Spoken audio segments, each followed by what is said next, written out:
Hi, this is Tanya Francine with the National Weather Service Skywarn program, reminding you to keep an eye to the sky and listen to the XJ Talk Show.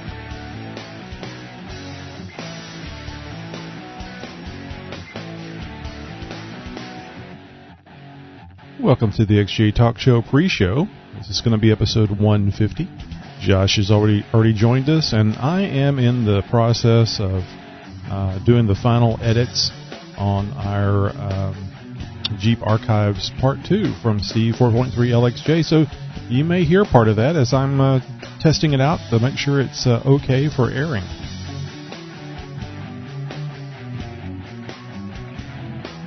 Sit back and enjoy. Don't forget to go over to our website, xjtalkshow.com, where you'll see the live video, and there's a chat room right below that live video. So, like I said, sit back and enjoy, and we'll get the show started just as soon as humanly possible, but I can tell you it's going to be after 10 p.m.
And Josh, I think we got enough with these, with the interview and with Steve's Jeep Archives Part 2. I was going to try to get the radio contact segment that John had sent us for last show, and we couldn't do it because of the interview. I cannot find it, so I'll either need more time to find it or get him to resend it. I think it has to do with us trying to clean up our Dropbox. So that you could get more space over there. Dang it. I mean, I probably have it. I just don't know where I must have moved it to. I'd also, too, I get in a mild panic trying to get in a hurry to, get everything done. And so that makes it hard to find. But like I said, I think we probably have enough with these two things. Yeah, I think you're right.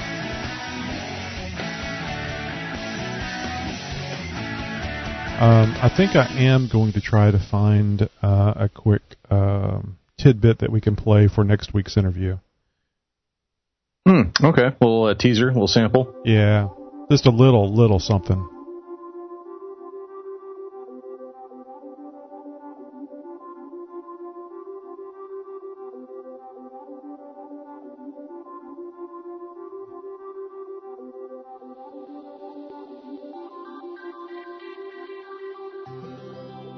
I've got the Nikki G thing already queued up.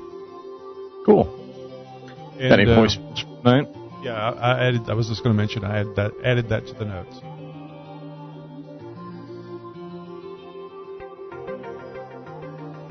Oh, and I figured we'd go with chit chat at the end, like we had discussed. So we'll put everything before the chit chat. Yeah, I've got chit chat at the end. Okay, good. I got the new video segment right before that. The interview before that. Jeep Archive before that. Reviews before that. Voicemails. YouTube. This Week in Jeep.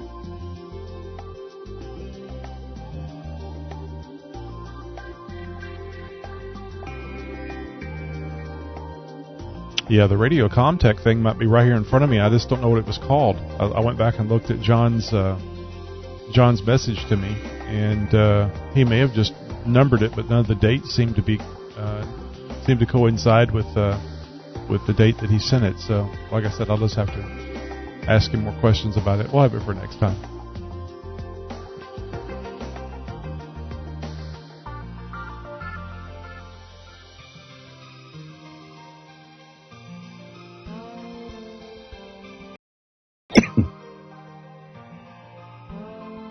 Don't get your Ebola on that microphone.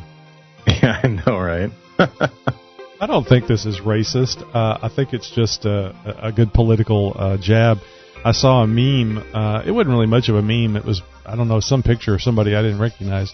And basically it said, don't worry about that virus from Africa. He'll be gone in 2 years. Oh, boy. See, it's funny because there's rumors about him actually not being from this country, actually being from Africa. And it could be anybody. It may not be the person you think I'm talking about. That's right. Oh, very ambiguous. Yes, on a more serious note, how the hell does a sheriff's deputy possibly contract Ebola from going into the apartment of a Ebola-infected man? I mean, how many times have we heard the CDC say you have to come in contact with bodily excretions? Yeah. I mean, unless this guy is doing impromptu body cavity searches, I don't know how he would have been exposed. Or the CDC is lying, or they are not aware of how this strain of Ebola is spread. These questions and more, not coming on this episode.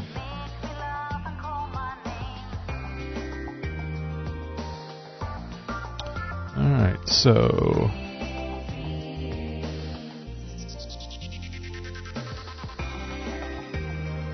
interviews, episode 151.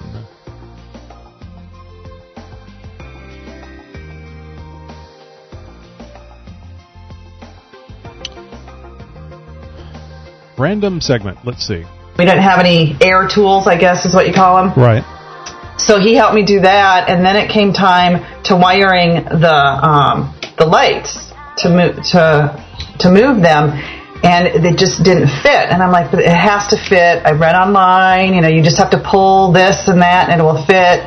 So he's like, no, we're going to have to resplice it. I'm going to go get some wires. And I'm like, no, I'm telling you, it's going to work. So while he was out running to get some wires, I just kept looking, and I figured it out all by myself, and I hooked them up. And when he got back, I'm like, see, I told you so. You didn't need to do it. Let that be a lesson to you. Yep. So we put that on, and I was distraught. Sounds good to me. Yeah.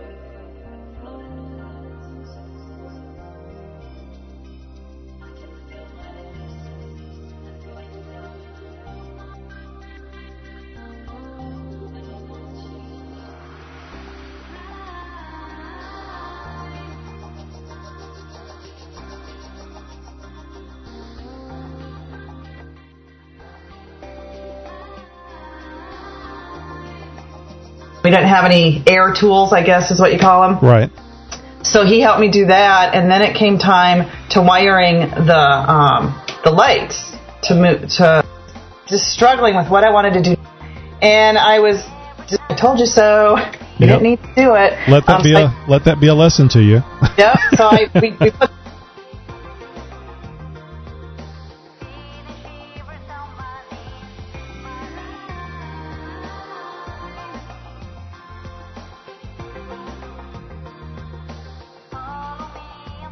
You know, you're getting to the point where you're going to have to start increasing your fabrication skills or just starting another project when you're cruising through Craigslist for Jeep parts and you can't find anything that you need or want. Oh, that's true. I was talking to Matt today about making a hat for the Jeep, sliders that goes along the bolts to the Olympic sells them for with a basket or whatever it's called. They call that the top hat roof rack. Yeah, with a cargo basket. They sell theirs for $600. And Matt's got a pipe bender and a welder, and I don't know if he has a hole saw or not. To be able to I don't know what you call it, notch the pipe. So you can weld it to the other two pieces of pipe. But come on. He mentioned the other day when he was over here dropping off that seat that he wanted to get something like that, and I said, talking about baking it because it's good. The only one I've seen that has it is the Olympic, and I don't know that stuff is that thick. Not like what you could make it.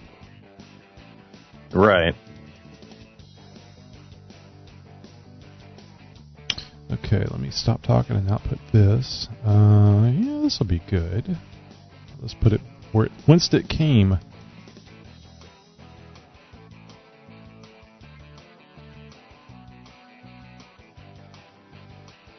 Did I tell you? I did tell you what Tammy used to do.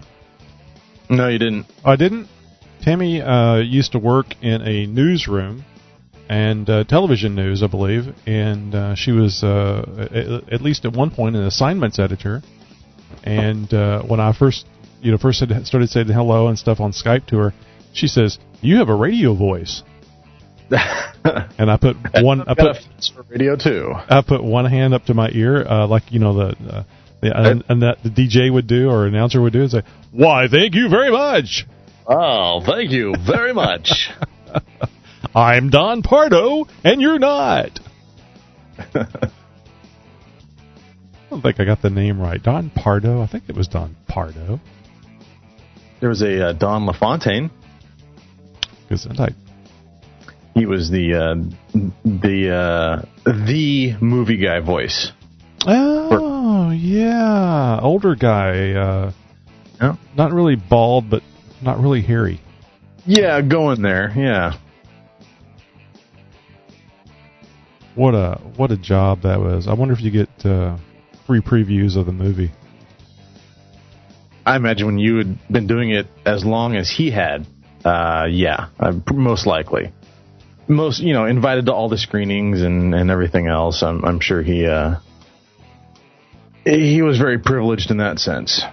So the guy that I'll put this. Yeah, put it there.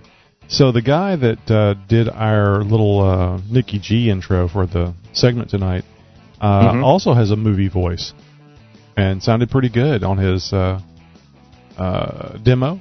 And so on the other deal, we may be able to use that if I don't want to use the free stuff that I have, or if we wanted to say more than just those clips that we can get for free. Yeah. Well, I like having a few cards in the Rolodex, as it were. Oh yeah. Somebody that we trust, we can turn to, that's gonna provide us with some good work.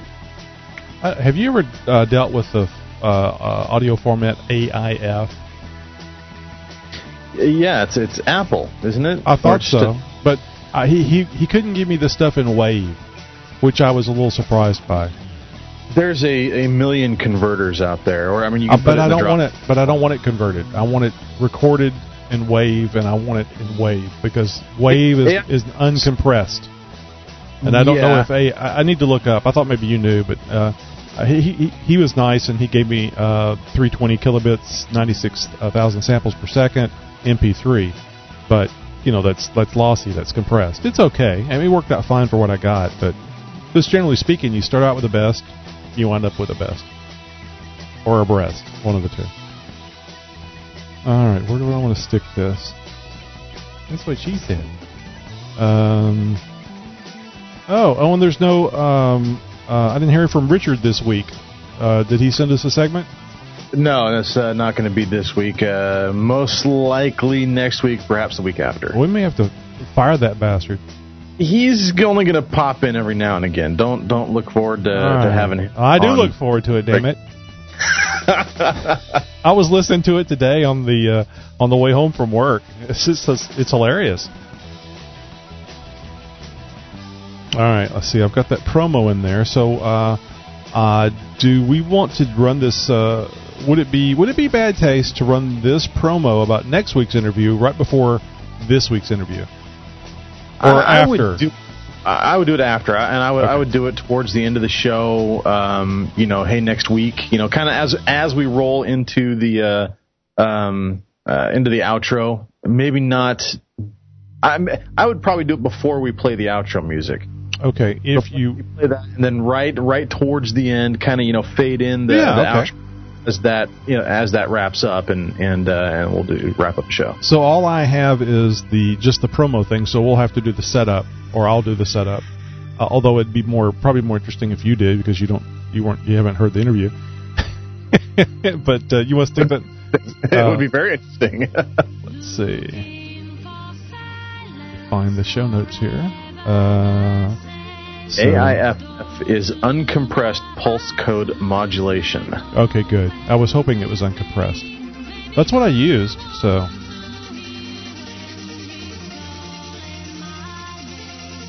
It is lossless. Good. But it is Apple. For a sample rate of 44.1. I think it was 96K. That's what I requested. I don't know if that's in the wheelhouse.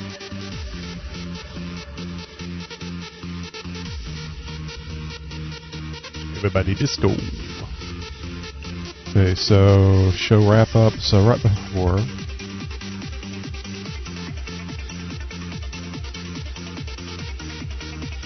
Next week's interview. Boy, it's almost like a big-time professional organization. One would think. As long as they think that.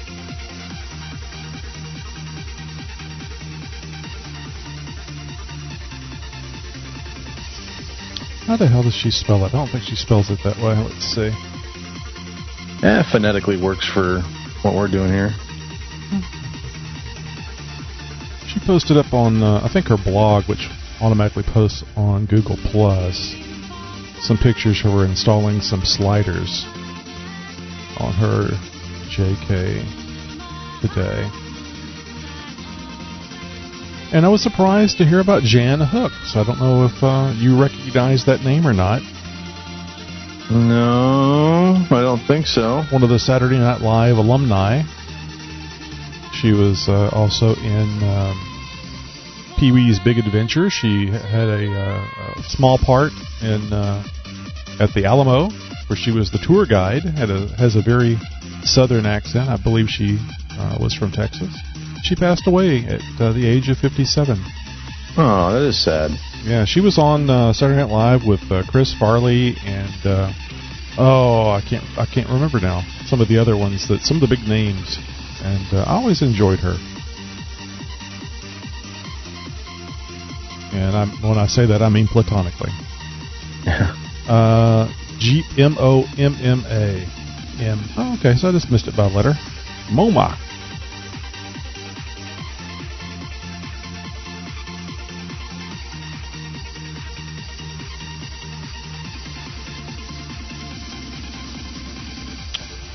Oh, did you see that? See the time on that Nikki G voicemail? Oh no, I didn't see that you'd put it in there yet. Time to get you you'll have time to get a beverage and come back. I see nothing in the voicemails.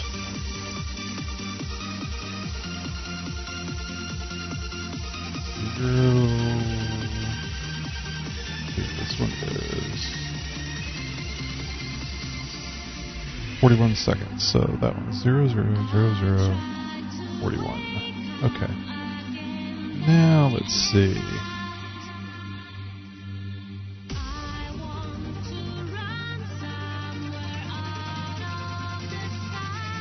Did you delete it? Yeah, you deleted it. I did? Yeah, because it was Nikki G last week, and it was Nikki G this week, and I had a time on there. We're gonna use the same voicemail from the other show? No.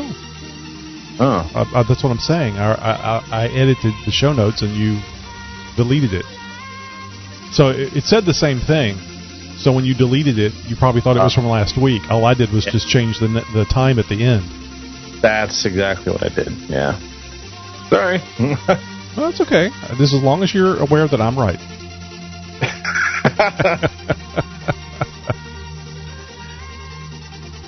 Hey, did you see I posted up a little teaser of something that's going to happen tonight's show on Facebook? I did not. I posted up a picture and gave people a little teaser as to what they might see on tonight's show. Oh, okay, good. So there you go. Now you can see the time. Yeah, there it is. Well, he got it in just under the wire, didn't he? well, I think I cut off the little piece, the little noisy piece at the end. So the sausage tail, if you will. So that little piece you don't want to eat. I don't think it was cut off in the middle of what he was saying. At least the waveform didn't appear to indicate that. But we'll see. All right, so let's see this. That's going.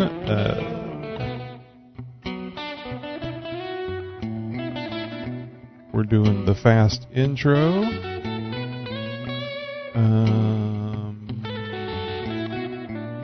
I think.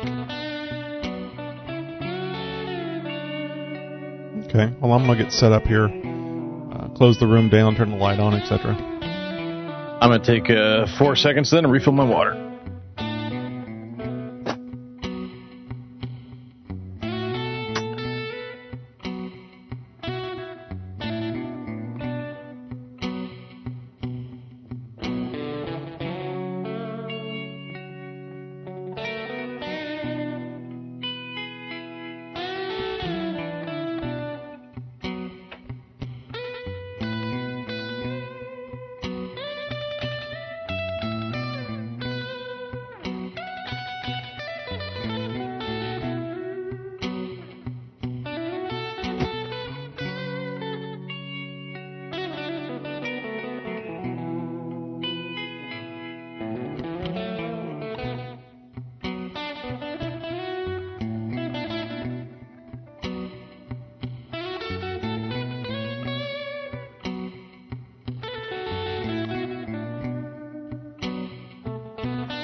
Boy, what is the dang deal? The lighting does not look correct.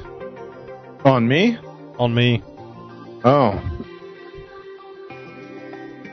It's not always about you, Josh. Hey, now. I was getting that. Is it me? Please don't say it's me.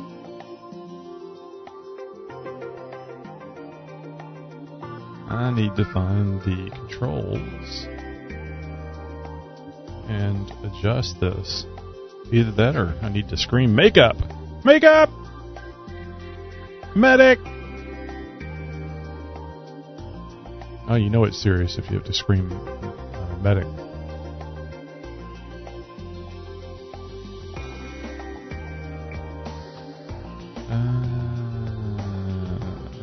Contrast, color intensity.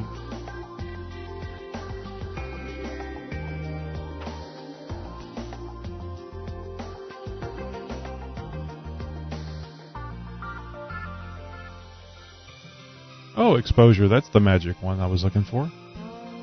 No, keep it in your pants. It's hard to do sometimes. Double pun there. Yeah. Oh, you took the words out of my mouth. Oh, no. Triple pun.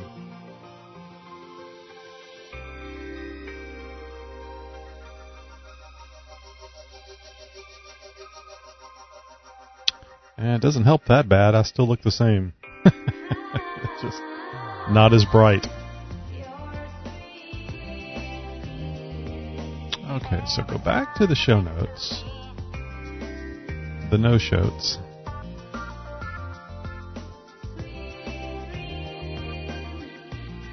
If the playback device is correct, that is correct.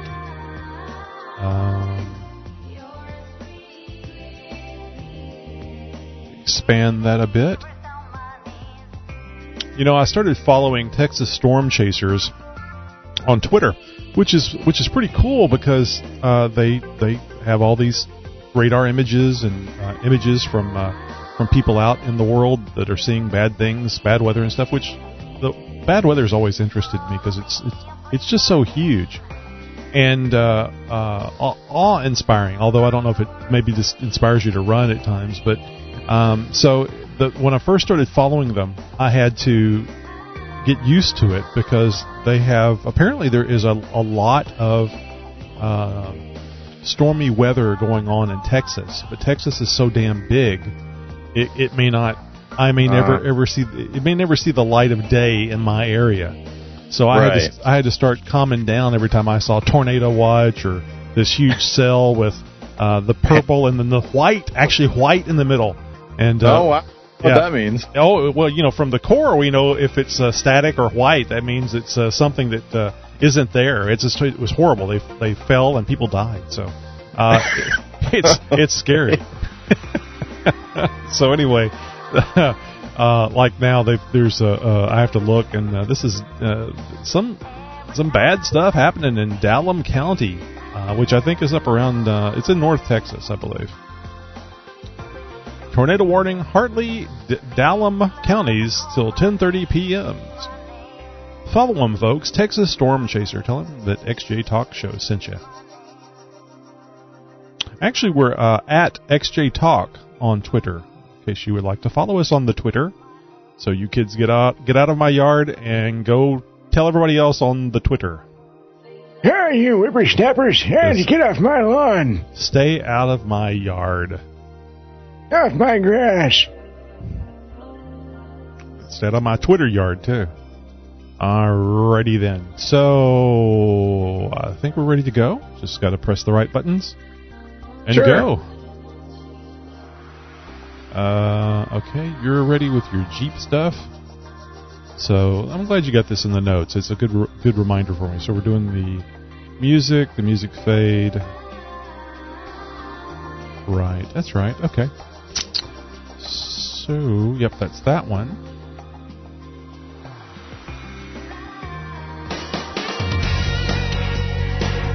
Can't play too much of that, it'll be over. Da, da, da, da, da, da. And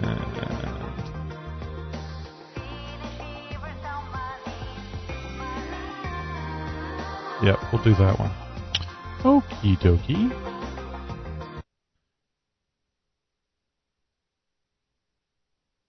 This Week in Jeep. Voicemail.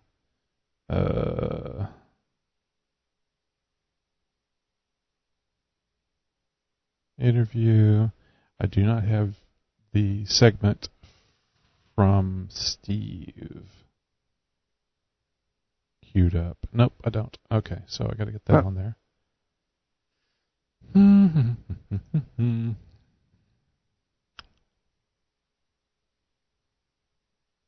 How's the weather been up there, Josh? Beautiful. Oh, it's been marvelous. Seriously, this year has probably been one of the best weather years that I can remember in probably at least a decade. Well, time to move, because God usually does that before he kills everybody. Yeah, right. I'm hearing. I haven't confirmed this myself. I'm hearing one of two things. The Farmer's Almanac is saying that we're going to have a cold winter. The Farmer's Almanac is also saying that we're going to have a cold and snowy winter. So either way, it's going to be cold. Well, you were looking forward to snowy, weren't you? I am definitely looking forward to snow. I do like the snow. Segments, Jeep Tips 150. This is Jeep Archives Part 2, so we'll have some more old Jeep talk, which I found very interesting because I didn't know very much about the original Jeep.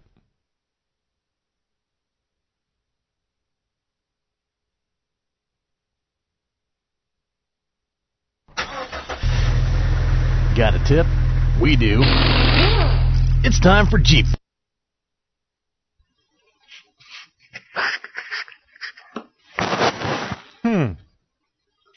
Last time on Jeep Archives, we talked...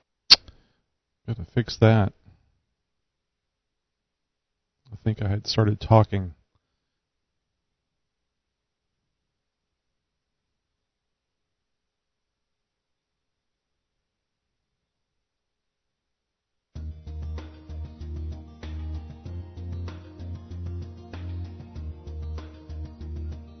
See what it's at the end, because Steve usually leaves us a little something at the end too.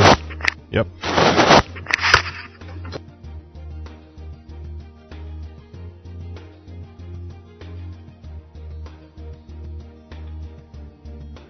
Jeep Archives. Last time on Jeep.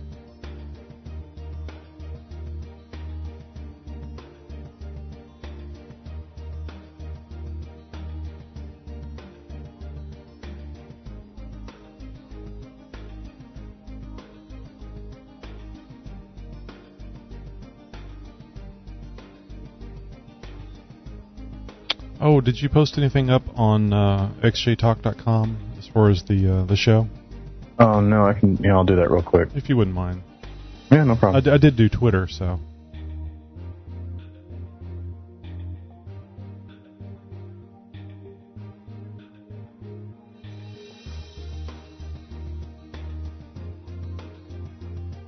Last time on Jeep Archives, we talked about... Amazing, just like professionals would do.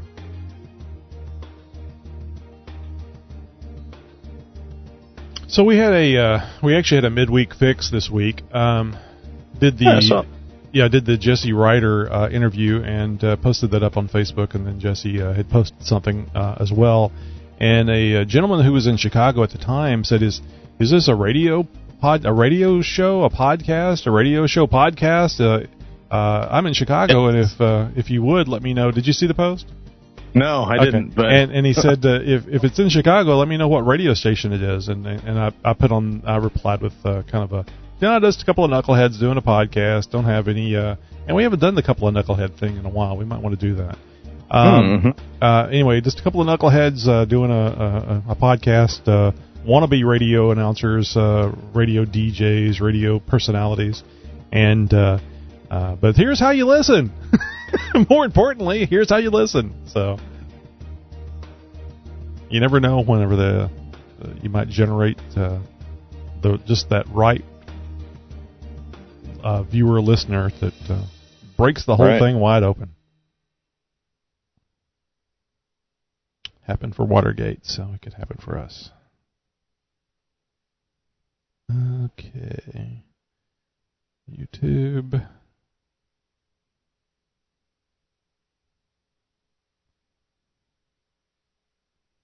All right, let's see. I need to get back over here.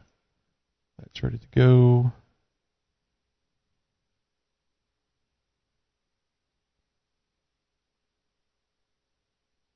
And I don't remember which one we did last week. I'll just use this one.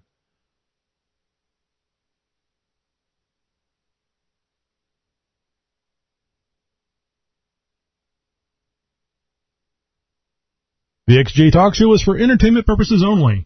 Any advice or information provided on this show should be verified by alternative sources prior to making any changes or modifications to your vehicle. We are not experts, just people that enjoy the Jeep hobby and don't mind talking endlessly about it. P.S. We love you.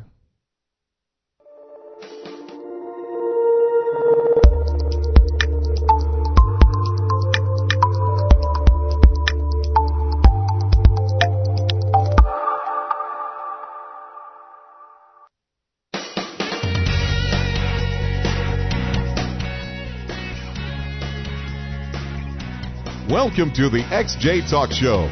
You are listening to the Jeep Cherokee Premier Podcast. Now, here are your hosts, Tony and Josh. Take it away, boys. I want to talk so bad. First Week in Jeep. A runt returns home. Every now and again, I like to divert from the global perspectives and from reporting who's recalling what and finding new ways to bash the 2014 Cherokee or the 2015 Renegade and share with you guys what I call a feel-good story. It was like watching a family reunion.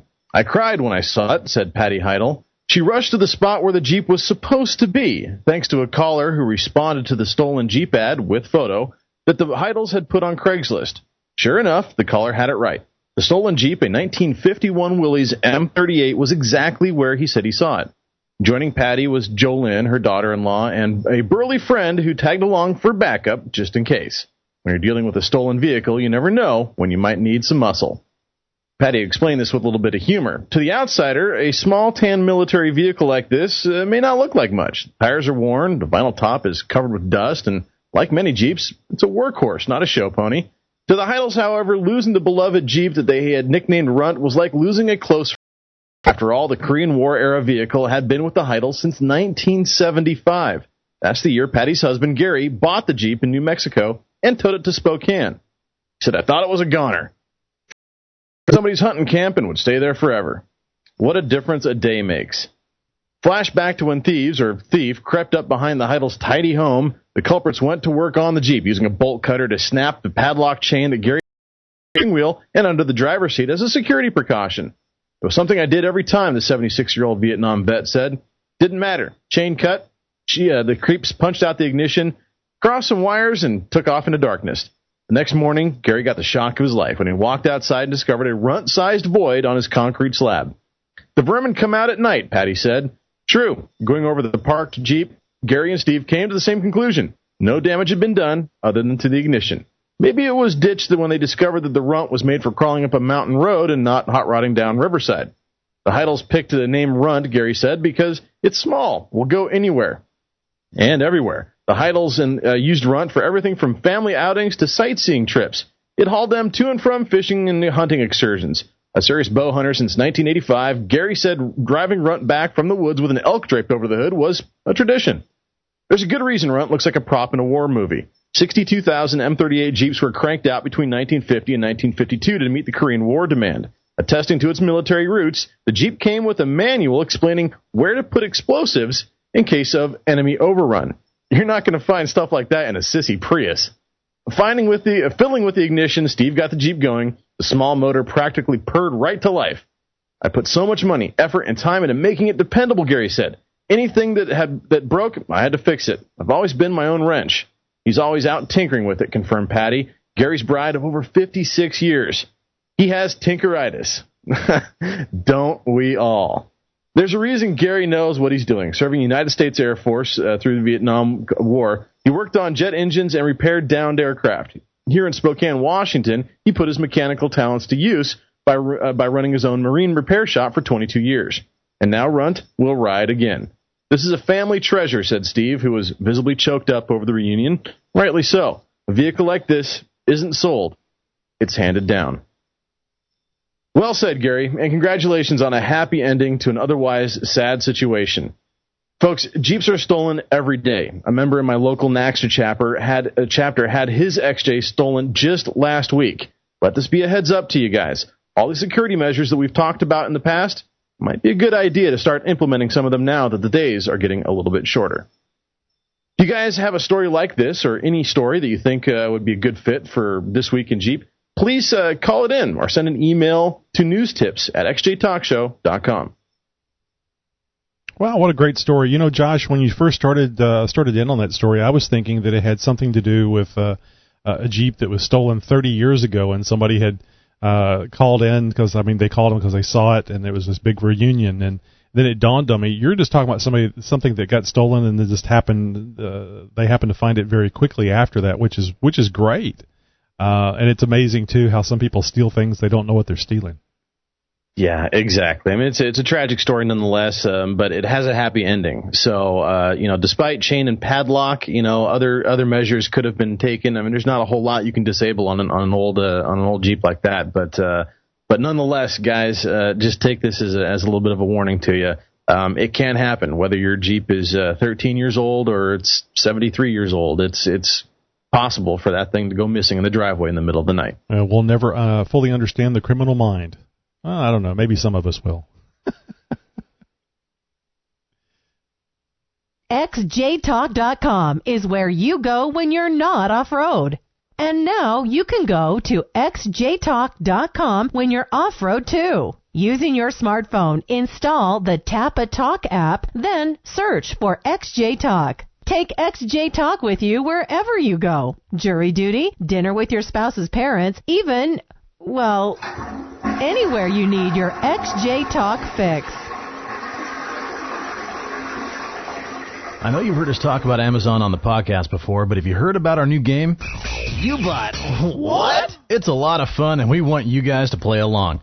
All you have to do is go to xjtalk.com or xjtalkshow.com and click on the Amazon banner there on the main page. This takes you right to Amazon, where you can buy any crazy little thingamajig to join in on the fun. Amazon gives us a list every week of what you guys are buying, but we don't get to know who it is that's buying it. As an added bonus, you get the same great price you always would, and Amazon is going to give the show a small pittance for you playing along. So let's all have some fun. The XJ Talk Show and Amazon.com. The XJ Talk Show is now available on iTunes. Subscribe and leave a review. Also, be sure to give us a 5-star rating. Today's podcast is brought to you by Audible.com. 50,000 titles to choose from for your iPhone, Android, Kindle, your MP3 player. Get a free audiobook download and a 30-day free trial over at www.audibletrial.com/XJTalkShow. A little YouTube love, Josh. I think we got like 622 subscribers now. Oh, at least, and I know that number is climbing every single day. Thanks to you listeners out there, and you guys doing a great job of spreading the word, telling a friend, and getting them to subscribe as well. A few extra numbers never hurts. We pick a few out of our list every week in no particular order, and, give them a little bit of love. First on our list tonight, Cullen Hickey. Boy, Hickey. Imagine going to grade school and elementary school with a name like Hickey. Especially when you show up with a Hickey. And this one is Gus Menderosis. Medeiros? Sure. Marcelo Suzuki is our number 3 spot. See, why do you get the motorcycle names? And then, I'm not going to complain about this one, Tony Rocket. Hey, there you go. That's a good one for you. Well, nonetheless, guys, if you want to get your name on the list, just head over to our YouTube channel and subscribe. That is youtube.com/XJTalk. We got some voicemails to share with you guys as well this week, as we do every week. And one of our most loyal listeners calls in just about every week without exception. His name's Nicky G, and he never fails to entertain. Oh, and you need to stick around because we have a little special Nicky G action later in the show. But for now, segment, folks. Yeah, but for now, let's do this voicemail. Hey, this is Tony. And this is Josh from the XJ Talk Show. We want to thank you for calling our 24/7 voice line. Yes, we do. Just leave your first name and your question or comment. There's no guarantee, but we may play your message on the podcast. Oh, and don't worry about keeping it clean. We'll take care of that. Now it's your turn to speak at the beep. Hey, this is Nicky G, and I think I want to give a compliment and then give a bitch. But, I'll start off by saying that on my way to the food line yesterday, I passed a woman on the side of the road, had a flat tire in an old beat-up Chevy truck. And so I pulled over to offer assistance, and I took the jack out of my Jeep and my tire iron and jacked up her jacked up her car and took her tire off. And I looked underneath her bumper, no spare. So I asked her where her spare tire was, and she pointed to the front of her truck. She was using her spare tire. Obviously, she had a flat previously and driving around on her spare tire. So I took her and her tire just a few miles down the road to Discount Tire in Northlake. And they fixed her flat for free, and the kid that fixed it even drove her back to her truck and put it on for her so I could continue on my way to Food Line and buy my Chips Ahoy cookies that were 2 for $4. And so my compliment is, way to go, Discount Tire. I already get my tires from you guys, but you got my business anyhow. Good job. And my bitch and gripe is to all these morons driving around without a spare tire. Come on, you're asking for trouble. It's 90% of the cars sold in America come with a tire. How do you lose your spare tire? And if you lose your spare tire, how in the heck do you find your car keys? It really bothers me when Jeep owners don't have a spare tire. I can see your little rack on your Wranglers, if it's empty or not. If you got an XJ, I can see if it's in there. I really want to get a pass at the Grand Cherokee, guys. I don't know where in the heck you keep your tires. But as a Jeep owner, you should carry a minimal amount of support equipment. If you open up your cargo area and you just fit a peanut in there, you left something behind. You should have lots of stuff in there. If I see somebody pulled on the side of the road with a flat tire, I'm going to stop. And if you got a spare, I'll gladly change your tire for you. But if you don't, I'm going to take your picture and I'm going to start a web blog called The Hall of Idiots. I'm going to put your picture on it. All right, guys, I feel a lot better now. And I guess this counts as therapy, so just send me a bill. And I'll chat you later. Have a good one. Bye. Wow, serious Nikki G. Yeah, you know, when he said he got the tire iron out of his truck and he went over to, I was figuring, okay, now this is the point in time where this woman sees Nikki G coming at her with a tire iron in hand, and this is where Nikki G gets maced on the side of the freeway. So that's the direction I thought this was going, but no, very cool story, guys. I can't tell you how many times a week that I pass the freeway. Somebody's on the side of the road and, they got a flat tire or their hood's up or something like that. And I'm in the Honda and, I don't carry all the tools and diagnostic equipment and all the other stuff that I usually have in the Jeep, in the Honda, of course. So, it's like, there's that part of me that's like, geez, I wish I could stop and help, but I can't. I'm not prepared, in that way that I normally am in the Jeep. So, but if anytime I am in the Jeep and I see something like that, same thing. If you guys got a story like that, we want to hear it. Give us a call, leave a message on our voicemail line like Nikki G did. Tell us a story when you, went ahead and did that Good Samaritan thing and helped somebody, jump a car over a bridge, or just swap the tire out, or help cut a chain on and free a Willie's Jeep. Yeah, it's free. It's free. Yeah, it's great. That's great. I really appreciate Nikki G sharing that with us, and kudos and good on you to Discount Tire for taking over the job there for Nikki G. Hey, something else that's free, guys, is iTunes. You guys can pop over there and find us over on iTunes. We highly encourage you guys to leave us a 5-star review and leave a comment. Oftentimes, those comments, those reviews, we go ahead and read them on the air live during the show. And so if you guys have something to say about the show, constructive criticism, or, just a friendly, hey, how you doing, and thanks for putting the show together, we appreciate any kind of feedback, guys. We love it, positive or otherwise. Just go ahead, pop over to iTunes, leave us that review, 3-star, 5-star, whatever you want to leave, and make sure you post a comment. We'll get it on the show either way. Yes. Hey, you guys enjoyed the first segment of Jeep Archive, Jeep Tips, Jeep Archive. We need to add like 3 more different type segment names in there, but that Steve did for us week before last. And here's part 2.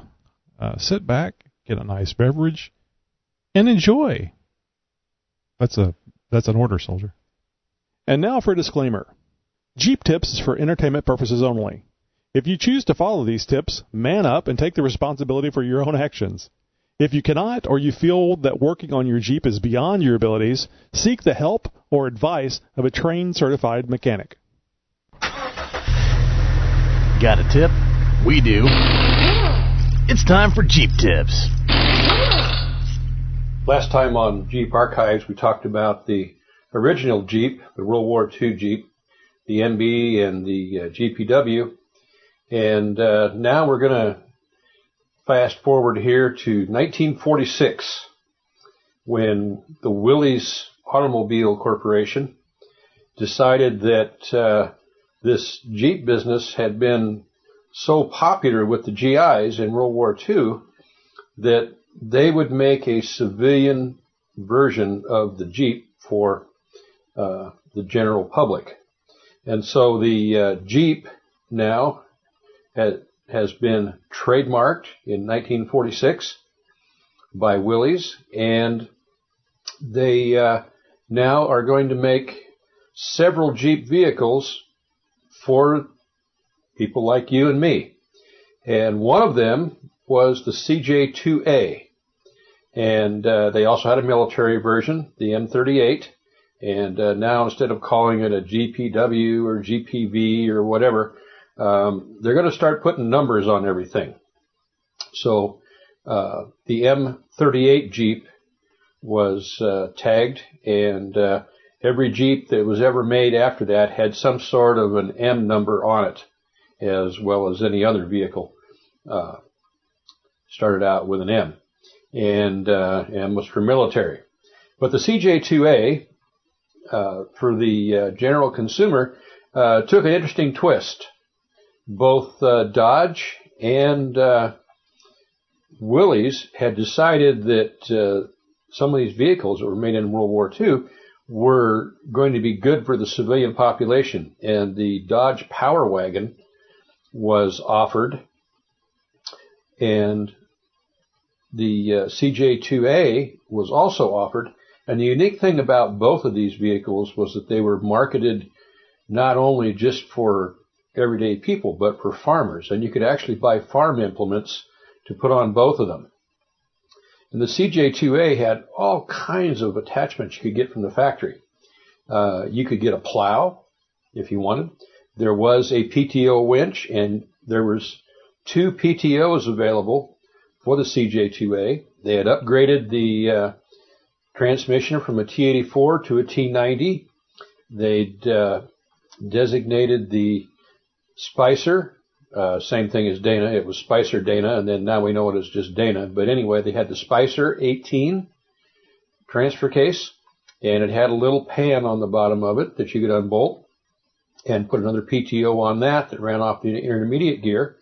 So you could run 2 PTOs off of your CJ2A, and you could even get things like a rotary snowplow that used a Jeep 4-cylinder 55-horse engine. And you could go out and blow snow out of your driveway or anything else. And it was just a real nice little compact little rig that you could use to shovel the driveway with. And you can get sickle bar mowers and PTO winches, and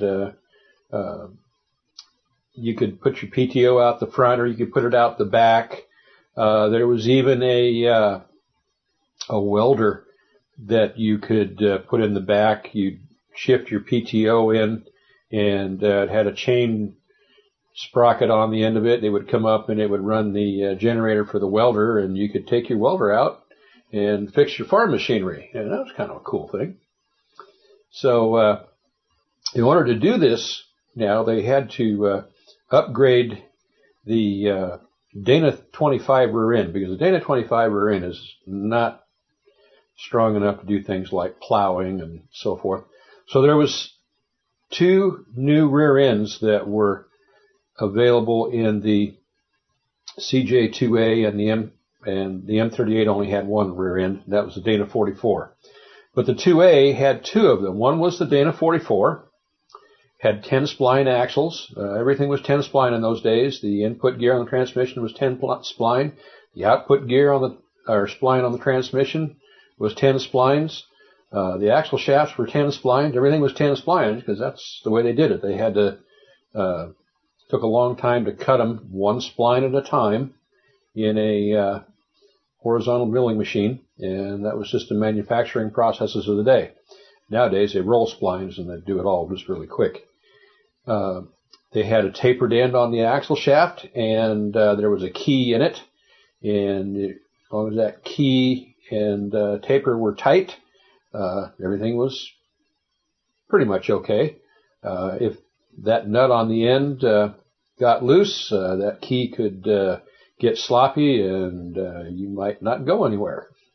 So, but it was typical of the day. The two-piece axle shaft goes clear back to the Model T, and that's just the way it was. The other rear end you could get was a honkin' thing. It was a Dana 53, and it was physically as big as a Dana 60 is now. They were huge, and the pumpkin looked like it took up the entire space between the leaf springs.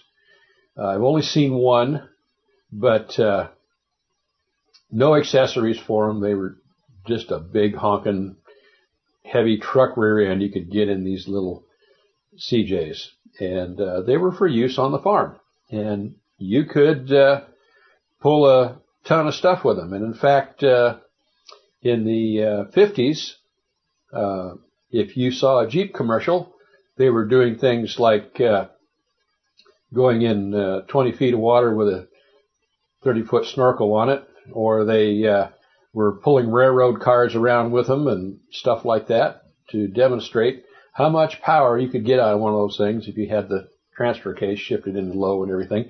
So, quite the unique thing for the civilian population. It was the first commercial light four-wheel drive that was available for the general population. There had been a couple of specially built four-wheel drive trucks that went clear back, I think 1917 was the first one, but they were kind of ungainly. There's just a very few of them ever made. The CJ2A was the first real production vehicle that just folks like us could go and buy right off of the showroom floor and accessorize the way you wanted. And by accessories, I'm talking about all these other implements, PTOs and so forth. 9-inch double anchor brakes, didn't stop too fast. They didn't have electric windshield wipers. Windshield wipers were still by Armstrong, and so you go down the road and you crank your windshield wiper. If you have to shift gears, you stop your wiper operation and you shift gears, and then you go back to wiping the rain off of your windshield. It didn't go too fast anyway, so it wasn't a big issue. They had gone from 488 gears in the differentials down to 538s, which was standard in Jeeps for a long time. So they didn't go too fast. 55 miles an hour was it on a good day. So, speed was never the issue. And in fact, the military in those days never moved much faster than about 35 miles an hour anyway. So those 538 gears just sort of fit right in the program. They also had one other addition that was new, and that was a tailgate. The MBs and GPWs didn't have a tailgate. It was just solid across the back. And in order to be a little more utilitarian, you could have the original 2.5-foot pickup box in the back, and by dropping your tailgate. And some of your accessories would go back there, like your welder or your engine for your rotary plow would kind of hang out the back and so forth. And in fact, you could get little extensions for these things and make your bed a little bit longer if you wanted to. And there was one other thing born at the time, very early on in, I'm not sure when the first Warren hubs were made, but the first freewheeling hubs appeared for the CJ2A. And Warren Industries goes back that far, and they made a name for themselves then, and now we know it today as a premier winch manufacturer. The few hubs still being made, things like that. They've sort of evolved as times have gone by. The freewheeling hubs were kind of a good deal because when you only have about 55 horsepower, if you can save a couple of ponies by not turning over your front end, you might get another 1.5 miles per hour down the road. So they were popular. Just about everybody had a set of Warren hubs. There was also another type of hub that was invented called a dual-matic, but they were never real popular. And they had a couple of levers on them that you had to turn individually to lock and unlock your hubs. But the Warren was the premier hub, and it was the one that everybody bought. And so another icon was born, Warren Industries. Next time we'll talk about some of the other civilian Jeeps that were available to the public. So we'll catch you next time on Jeep Archives. Well, that's great information. I love hearing about that old stuff. I'd seen Jeeps around, but I had never ever experienced one until I bought the 98 Cherokee that I own now. So I'm a real noob when it comes to Jeeps, Josh. Yeah, I didn't even know about the whole, sickle bar sickle mower attachment things. I tried to get a picture up for Tony to throw into the slideshow there, but there was these farm Jeeps basically with all these implementations attached to them. I've never seen a farm CJ2A like that with just, every farm implementation you could possibly think of bolted onto it. It's just crazy looking. Really cool stuff out of our past and out of Jeep's past. Thanks again, Steve. Well, pardon the biblical reference, but since the Jeep was used in war, I'll mention where it says in the Bible about your your weapons or swords will be beaten into plowshares, sharecropping. That's a whole other subject. But I thought it was kind of interesting what you're saying there with the because you're taking an instrument of war and it's being used for farming. Yeah, and you got an 8-foot one sticking out the side of a Jeep. I mean, personally, I think that's pretty damn cool. yeah, it is. Well, especially if you're the one doing it manually, and now you have something that was probably next to nothing since there was so many Jeeps. I don't know how many of them they made or how many of them made them back over here, but it's interesting hearing the history of the vehicles that we love, and we also hear on our This Week in Jeep about how sad that history has turned with the 2014 Cherokee, Josh. Yeah. The Jeep that shall remain nameless? No. I think we should just change the name and be happy. Indeed. Well, hey, speaking of Jeep history and stuff, Tony had an interview with somebody who has got a little bit of Jeep history themselves. Sat down and spent about 17 minutes or so with somebody who actually worked on the Jeep line from 1978 to 2009. His name's Terry, and he and Tony had a little chat, and it's really cool. You guys got to check it out. Hey, guys, we're back for another interview tonight. We have Terry. You know him as Toledo Jeeper from xjtalk.com, a recent member. Now, Terry's got an interesting story to tell us because he actually worked at Jeep from 1978 through 2009, and, he's seen a lot of the Jeeps. He's worked on a lot of Jeeps. Terry, welcome to the show. Thank you. How you doing? Really good. Hey, now, I always like to get started with a little bit of background about who you are, where in the part of the country you are, and what kind of Jeep you have. Okay, well, I'm from the Toledo, Ohio area, and I just recently purchased a 2000 Jeep XJ, and it's my first XJ since my last one was in 1989 was my last XJ I had. I've been kind of a Wrangler guy. Well, we'll forgive you for that. I sold my Wrangler and decided to get an XJ. Now, so the 2000 that you had, I'm sure that you're aware of the head issues, the head cracking issues with the 2000 and 2001 models. Yeah, I've heard about that. This one I got has 120,000 miles on it, and I have no problem with it so far. I've owned it for about a year. I just put a new radiator and water pump in it to make sure it stays nice and cool. Right.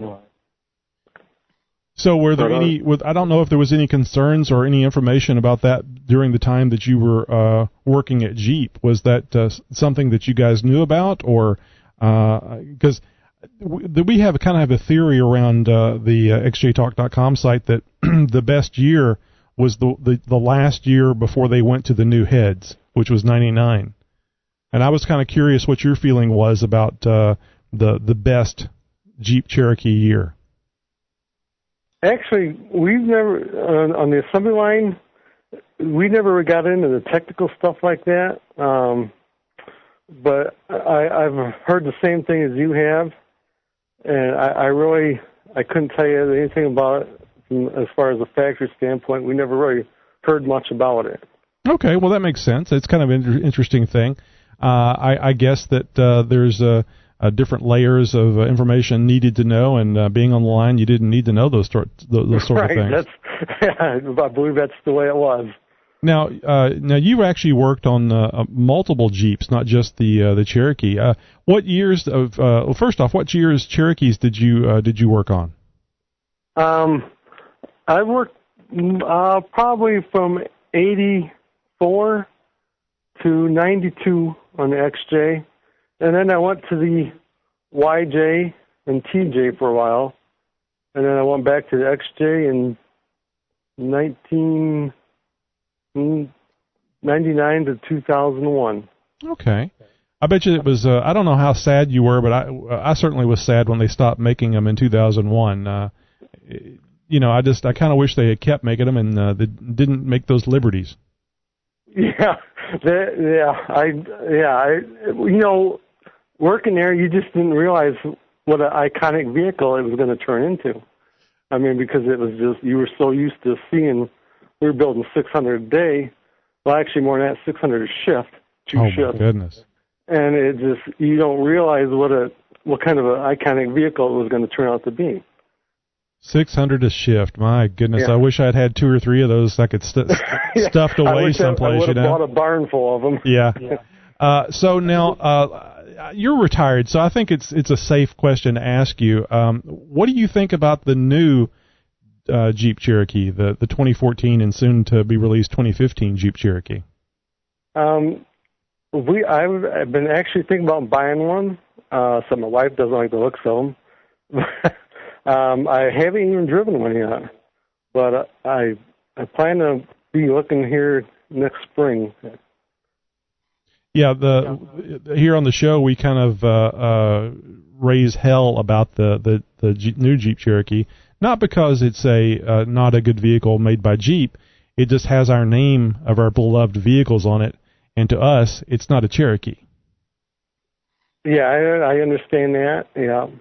And I kind of agree with you, but in another way, I'm kind of glad they brought the name back.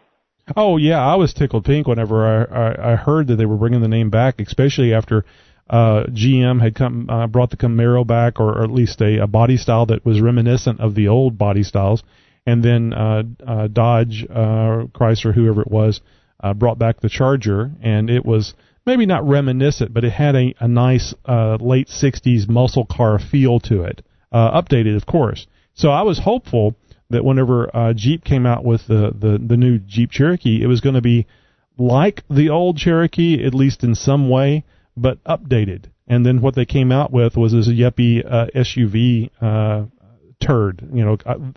The Jeep Cherokee was a departure away from everything that was out on the road at the time, and that they were copied over and over again by other manufacturers.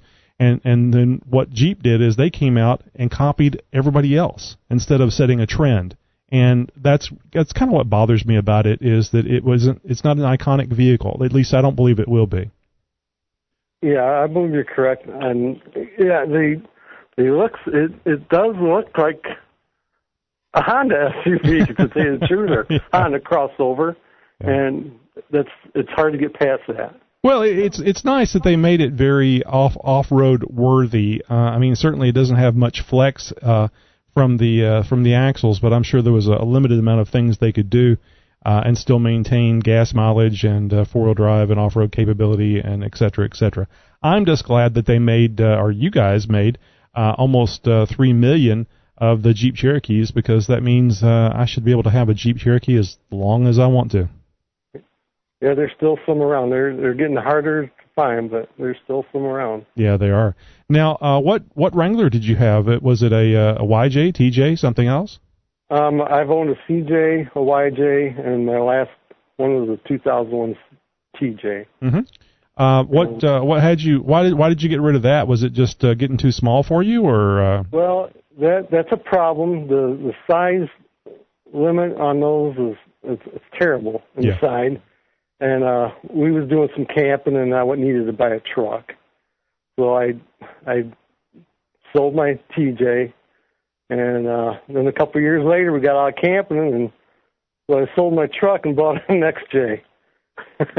Well, now you got something that you can go off-road and go camping in, because you can still you can carry quite a bit of gear in that thing. Any plans? I mean, I'm assuming it's in stock configuration now. So any plans on any off-road modifications? Oh, no, I just lifted it up. I just put a 3-inch lift on it, and I'm getting my tires and wheels tomorrow. Oh, I love tires and wheel day. Yeah. So I'll have pictures on xjtalk.com probably by the weekend. Excellent. We love pictures, especially when people are building Jeeps, because we all get to either rekindle that memory of when we did it, or what some other people spend money, which is always, which the wife always likes better, you know. Yeah, well, sure. So we really appreciate you taking the time to join our site too, because we love getting anybody and everybody on there. All they have to do is have a love and an interest in Jeeps. So I have to ask, is there anything interesting over that long time span that, any interesting stories, any interesting things that you found out about the Cherokees or any of the Jeeps that you worked on that maybe is not general knowledge? Well, I have been trying to think of some stories the last couple of days, and I just cannot think of anything. Oh, wow, that's pretty damn boring, man. Well, there's some stories, but I don't think I should tell them. But but I'll tell you what, the UAW takes a bad rap, and I worked with some of the best people I've ever met at Jeep. And you guys, I'm telling you, we built some good vehicles there.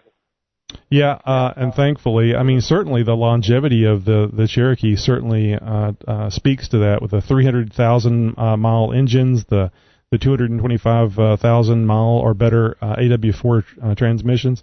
I had no idea when I got the Cherokee that I was going to last so damn long. Right. Yeah. It's unbelievable. The engine's bulletproof. I wish they still made them.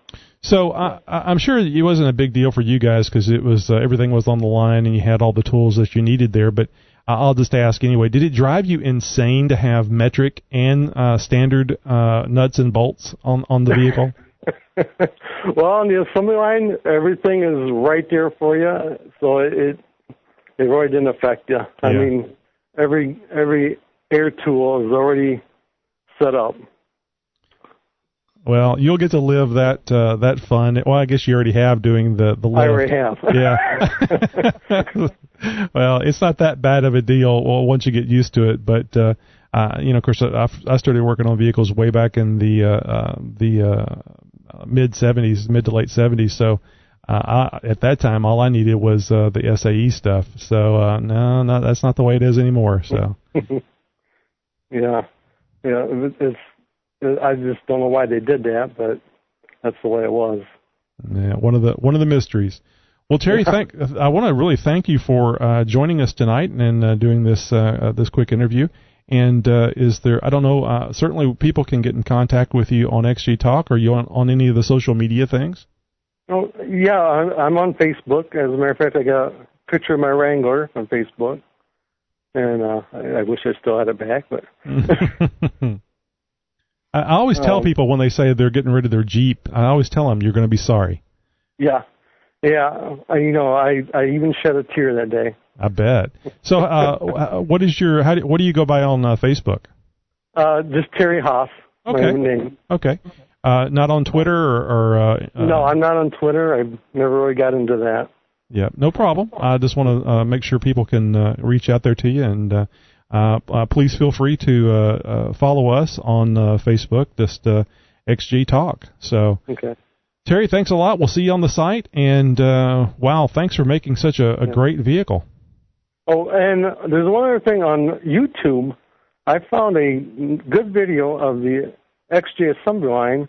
It's called The History of the Jeep Parkway Complex. So I just thought I'd share that with you. Well, I'll see if I can find that, and if I can, I'll throw it up into the on the website xjtalk.com and xjtalkshow.com in the show notes. It's actually a video that they give to the employees on the last day of the complex being open. Wow, that's just so sad. I wish they still made the damn thing. Yeah, and I don't know if you've ever been through Toledo and never seen that assembly plant. It was huge. Oh, I bet. Yeah, it was a 4.5 million square foot complex. How many people did it employ at its peak? Oh, at one time I believe there was 8,500.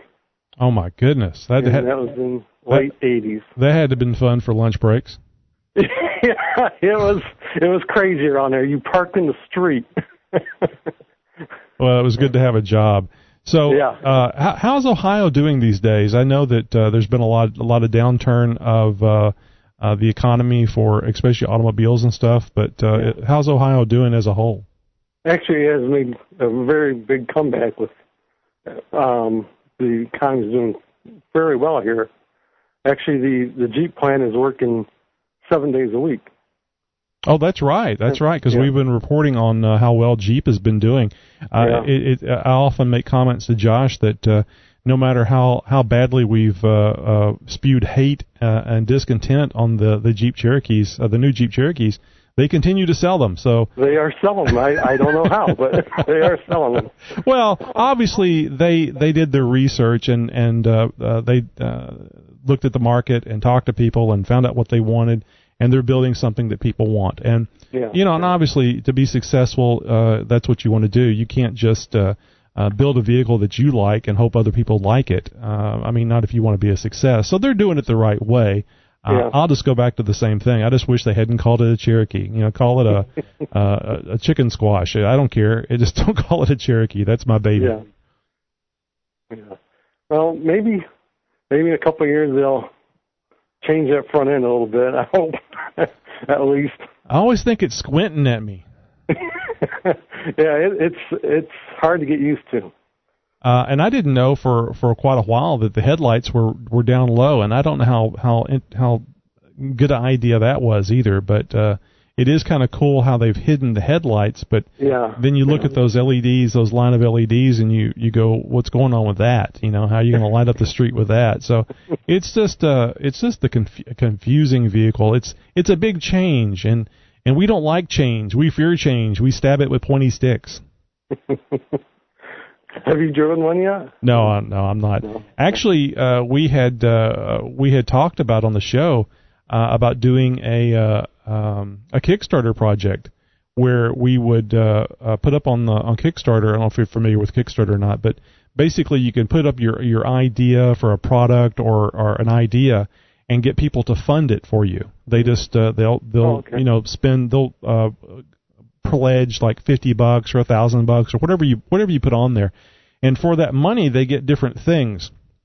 So the idea was that we were going to put up a Kickstarter project to buy, and this is an old idea, so it was a 2014 Jeep Cherokee Trailhawk edition, and we would buy that with whatever miles that was put on it by it have it being built at the factory.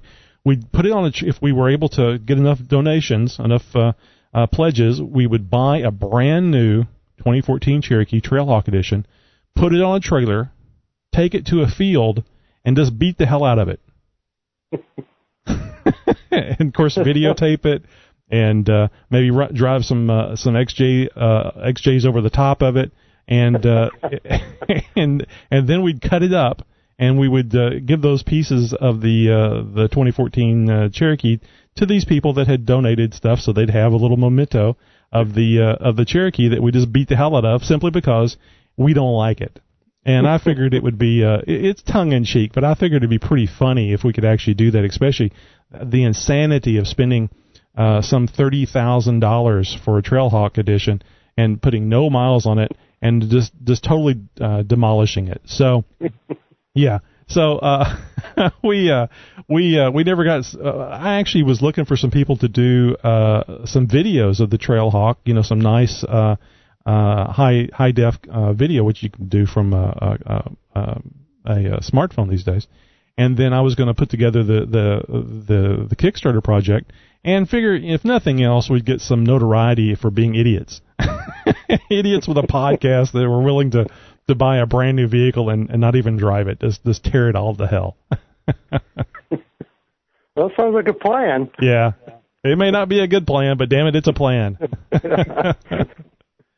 All right, Terry. Well, look, I'm holding you longer than what I intended, and I just want to say thank you very much for being here. We'll look for you on Facebook. What was the name again on Facebook? Terry Hoff. Terry Hoff. Well, Terry. AAF as in Sam. Oh, okay. Well, thanks very much, and we'll be seeing you on xjtalk.com. Great, thank you. I want to thank Terry again for doing that interview. It was a lot of fun, and Josh, I hesitate to mention this. I was told this in confidence. Okay. We'll just say it was somebody on the line that this happened in the Toledo plant. There was a story. We'll say it that way. There was a story that a guy named Joe lost a thumb on the line. And, during, you get to goofing around, don't pay attention, and lost a thumb, and they could not find it. And the thing they were working on at the time was a 95 Jeep Cherokee. Oh, jeez. Now, so somewhere out there, somewhere in the U.S., there very well could be a 95 Jeep Cherokee with a thumb floating around in it. Well, I mean, they couldn't find it. That's what they were working on. That's the vehicle that the thumb was lost in. And you had to ask. It was a two-door. At least that's the way it was reported to me. It was a two-door, and it was a four-wheel drive. Okay, guys, so all of you 95 two-door four-wheel drive XJ owners out there, time for a teardown. We got to find a thumb. I don't have a color for you, but I somehow believe that there's going to be red splatter someplace. But so the next time, perhaps on a Halloween night, when you hear a rattling, it might be Joe's thumb.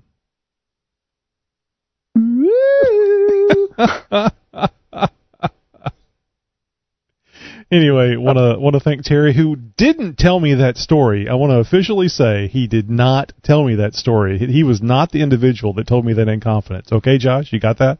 Okay, yeah, no, I got it.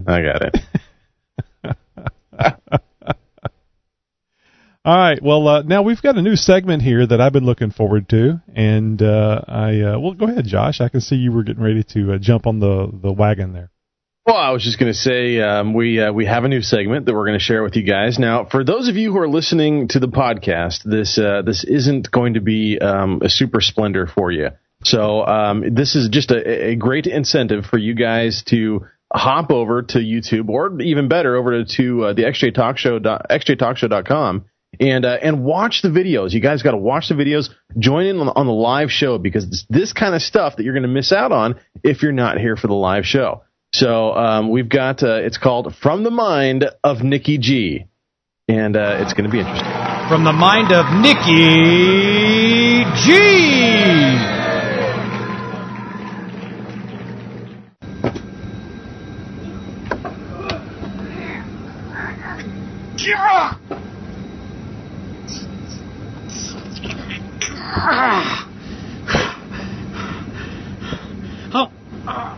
I'm slipping.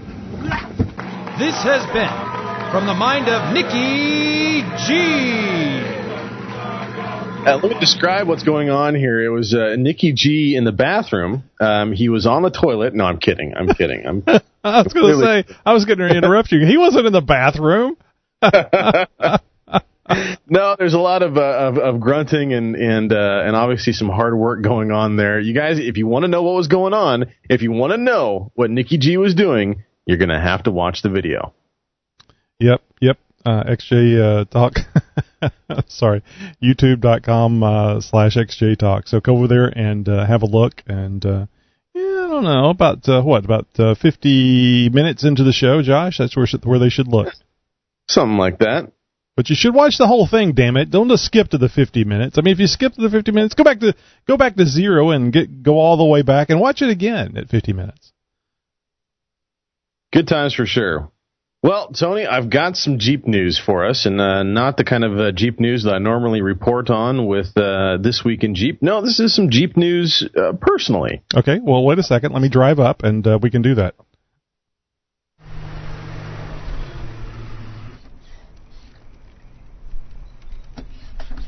I'm sorry, Josh. It looked like you were talking to somebody at the campfire as I was driving up. One of my many split personalities is. I started to steer back onto the trail and go someplace else. Perhaps look for those people with the pig. I've been known to hug a tree, and I've been known to talk to them too. So no. Well, I've got an unveiling for you guys, an XJ Talk Show exclusive. I gave a little bit of a tease on the Facebook, on our Facebook account. This evening, and without further ado, here it is. You guys might recognize this apparatus that I'm holding in my hand right here, right now. Another reason you guys have got to tune into the live show. This is a throttle body, and it went through an amazing transformation this afternoon, which I'm about to share with you guys right now. Actually got some machine time for this thing, and finally, it's been sitting on my desk for weeks and weeks and weeks, and big thanks once again to Dean Murray, who ended up donating this throttle body. I've been sitting on it for so awfully long. You guys probably thought that, well, this is a lost cause, and Josh is never going to make that happen. Well, to you naysayers, I say, ha-ha, I have finished it finally. I say nay. Yes. He who has the last nay nays. I chose 61 millimeters, and we're within just a few thousandths of an inch of that figure. So I can't wait to start swapping parts and get this thing on. And it's basically the last thing in my whole air and fuel system that hasn't been taken care of yet. It's the one thing that's doesn't quite have the flow as everything else does. So 61 millimeter board throttle body, done and done. So now I just got to swap the parts, install it, and I'll give you guys a full review when I do. You know, it's wonderful that you got this done, and if Dean Murray had only lived to see this day, dying of old age, waiting for this to occur. But I will say this, you did beat me with yours, because I have still not installed my onboard air system yet. That's true. That's true. Yeah, you're a little behind schedule as well. So yeah, guys, I've literally been sitting on this for months and months and months, and it sat here at the house on my workbench for a couple of months, and then it sat on my desk for probably a good couple months as well. So yeah, it's been a while, but I can't wait. This is very exciting. You guys can see in the video, and I'll post this video up in various places. My own YouTube channel. I'll probably try and see if I can't get it over on Facebook for you guys to check it out. The high definition video is much better than what you guys saw during the live show, which was just basically a webcam set up in front of my cell phone. So that's what we get for the low tech that we're working with. Hey, that worked out really well, Josh. I didn't realize. I had to give you guys something, some visual representation there. So. A lot of fun nonetheless. Very exciting day in the world of throttle bodies, in my little world of Jeeps, as it were. So. Hey, hold that throttle body up again. Yeah, all right. There ain't much left.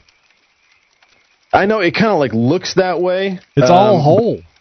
It's all there was quite a bit that was taken off. I mean, it's I think the stock bore is 55 millimeters, if I'm not mistaken, and so now this was, I mean, and each millimeter is 0.039 of an inch, or 39 thousandths of an inch roughly, and so when you go from 55 to 61.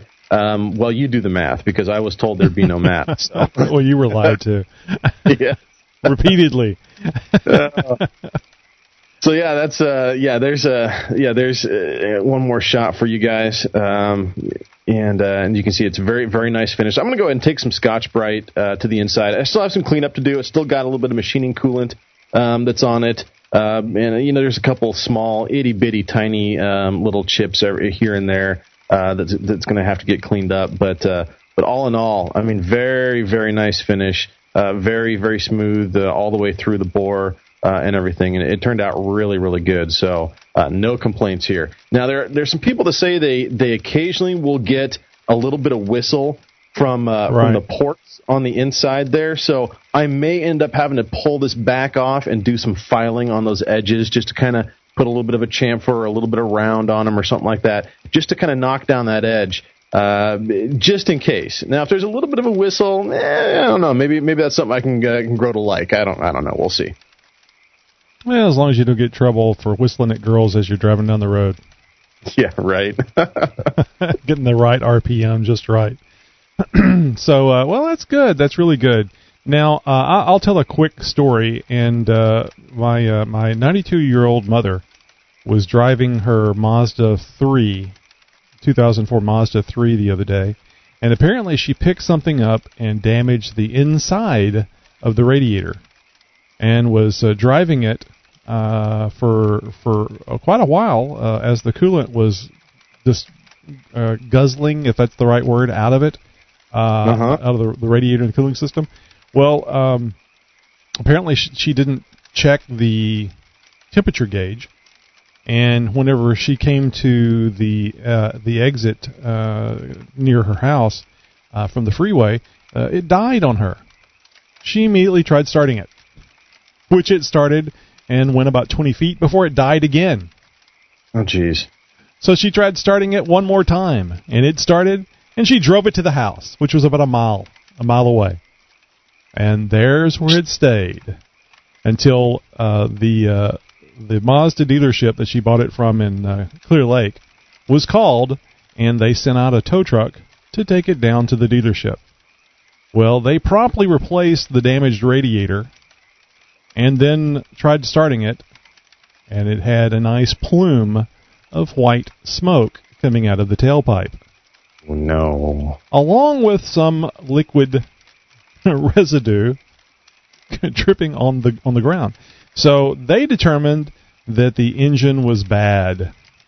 Oh, boy. And promptly told my mom, my 92-year-old mom, that it was going to cost $9,000 to repair.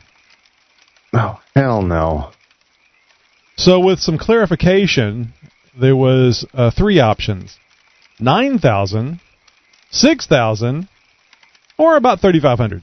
And I think $3,500 was a used engine, like out of a junkyard, which I was surprised that would be an option for a dealership. Maybe they were just telling her that's something she could do someplace else.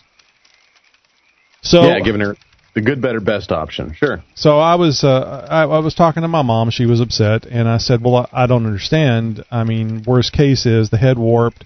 You could have done some head damage. The head can be replaced. And she says, no, they said the head and the block were one piece. No. And I said, that's not possible unless the engine was grown or printed from a 3D printer. Right. And she goes, I don't know. That's what the service manager said. So I called the service manager back and forth, tried to get a hold of him. He finally called me back, yada, yada. And he tells me the same thing. Oh, that rat bastard. That the head and the block are one piece. And I said, what do you mean? How do you get the pistons in there if you don't take the head off? The only way you could do that is if you actually grew the engine. And he goes, you see, even though I can't see him, you can just see, because you've talked to people like this before, you can see them going, oh shit, there's somebody here that knows something about engines. I don't. So panic mode, and the truth is, I don't know, and my mechanic's, he's already gone for the day. Oh, but wait a minute. You're the guy that told my mom $9,000 to put in a Mazda factory engine, a crate engine. So anyway, friend of the family, same guy that set up the gears on my Jeep Cherokee, the 456s, yada yada, gave him a call. Hadn't really, other than just on Facebook, I really hadn't interacted with him in a number of years since I've been doing all my own work on my Cherokee. And I contacted him and said, hey man, you still at the same place? Yeah. Told him the story, said, do you think you could have a look at my mom's Mazda 3? And he says, how many miles on it? I said 66,000. I'm thinking junkyard motor. He's like, oh man, if it's only got 66,000 miles on it, we can fix that engine. It would be horrible to go get a 130,000 mile engine and put it in this car that only has 66,000 miles. So anyway, he estimated about $1,400. And that was sight unseen. So it was just an estimate. So anyway, fast forward a little bit. We're going a little long here, but I want to finish this up. Fast forward. He tore down the engine. He literally removed the engine from the vehicle. Wow. Yeah. So this and started doing a rebuild on it. He checked everything before he was replacing things, and he went ahead and replaced the bearings just since he had it out. Checked the rings. The rings were okay. Took the head down to, I think he did. I think he took the head down to the machine shop, or he just saw it himself. She had literally melted parts of the head that have like aluminum guides and stuff. It's a dual cam overhead setup there. So he had to go find another head. Found another head. Took it to the machine shop. Got it all squared away. They're They're putting it back together. Today. Porky. They put it back together today, and or most of it anyway. He said it would be ready tomorrow, Friday, and with the additional cost of the head, the machine shop work, etc., etc. Oh, new water pump, new chain, timing gear chain guides from Mazda, etc., etc. All the labor, it's going to be about $1,800. Still, I mean, coming in half of what you were getting from the $9,000. I mean, even off the junkyard swap, still half of a junkyard swap from the dealership, from this douche nozzle that was trying to rip your mom off. Wow, what a piece of work. So anyway, we'll see. I mean, I haven't driven it. I don't know. I trust the guy. I trust him to work on my Jeep. I mean, I watched him like a hawk while he was doing it. But after enough times, I knew he knew what he was doing. He certainly did a good job setting up these gears on my Jeep. So anyway, we're going to be going to get that this weekend, taking it to my mom, and hopefully she will have another 60,000 miles in it, and I am going to berate and belittle her until she monitors the gauges properly. Mm-hmm. And remind her, this is what happens when you don't monitor the gauges. If the car is acting up, stop driving it. Anyway, but 92, still driving, still sharp as a tack, and that's probably what she drove over. I still don't know how that you run over something and damage the inside of your radiator, not the outside, the inside. I'm still kind of boggled over that. I thought you might have misspoken on that, but no, I asked them specifically about that because I think they had changed the belt recently, and I was thinking maybe they put it on too tight. And the belt came apart, and that's what damaged the radiator, because it's one of those side-mounted engines. I don't know the setup. I've never looked under the hood of the vehicle. So anyway, I asked them for the radiator that was damaged because I want to look at it myself and see the position of stuff and see if I can figure out where it is. Yeah. So see if I can get $9,000 out of them. So anyway, looking forward to getting that back to my mom, and hopefully that will be all done with that. Yeah, way cool. Well, another story with a happy ending here on the XJ Talk Show. Guys, I'm sure you have a story as well you'd like to share, or you could share a recent wheeling trip, maybe a trip out to your local Jeep show or a cruise-in that you've been at recently, maybe just, maybe what you've done to your Jeep recently. Well, in any case, we want to hear from you guys. Go ahead and give our 24/7 voicemail line a call. It's 530-675-4102. Hey, Josh, we got another interview next week. I mean, no interviews for so long, and then bam, bam, bam. Oh, coming at you guys with both barrels loaded up. Next week, interview with not Toledo Jeeper. No, it's not going to be Toledo Jeeper. We already did that one. No, next week is going to be with Tammy, Jeep Mama. So, guys, tune in for that. And here's a little taste of what you'll hear next week. We didn't have any air tools, I guess is what you call them. Right.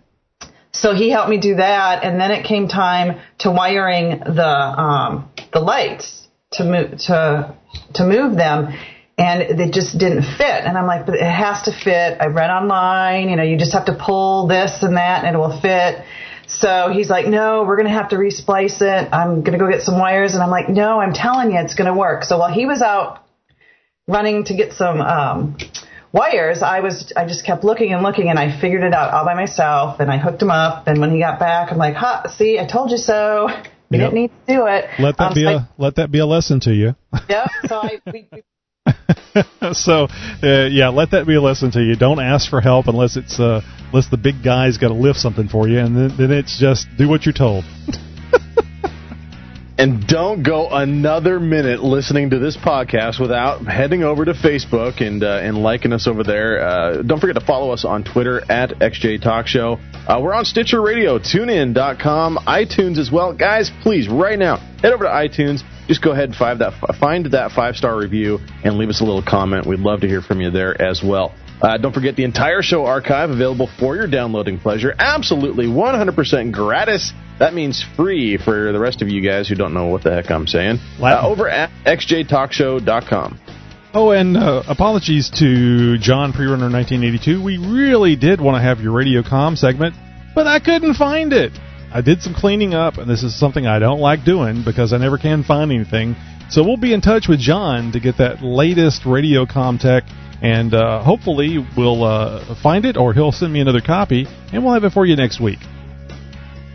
Yeah, guys, head over to Hidden Wounds XJ. Make sure you guys visit those and, support their cause. They're doing some good stuff for post-traumatic stress syndrome and traumatic brain injury. They're trying to build a around and raise awareness at different off-road shows around the nation. If you can help support their cause, be greatly appreciated. Stickers, T-shirts, you name it. Hidden Wounds XJ. Go check them out.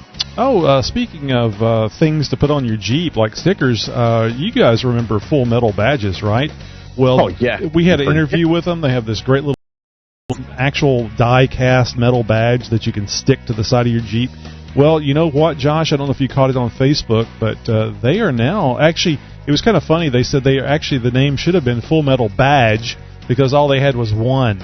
Well, now they're asking the public what's the next badge they should make. So they're actually going to start making another badge, getting another badge made. So go over to Full Metal Badges on Facebook and let them know. They have like 4 badges to choose from. Let them know which one you'd like to see made and purchase. So it's pretty cool. I still want to get one of those. I'm looking forward. Hopefully they'll pick the one that I wanted made and I can buy one of those. I'd love to see that. We'd love to see you guys right back here next week for the live broadcast every Thursday, 10 p.m. Central. We'll see you then. Have a great Jeep week.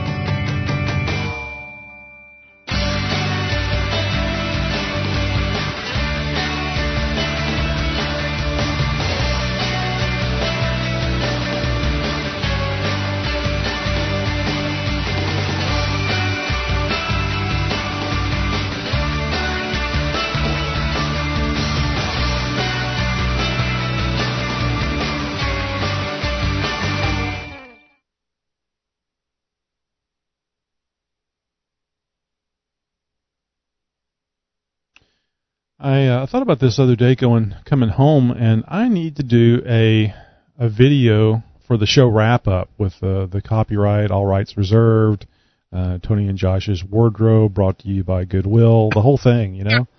Oh, that would be great.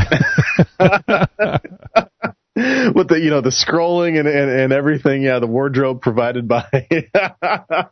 Oh, that's a good one. That is a good. I don't know why I got a kick out of that so much, but no copies of this this video sold without the express written consent of Commissioner Bowie Kuhn, which is that's a steal from like Letterman, I think, but it always made me chuckle.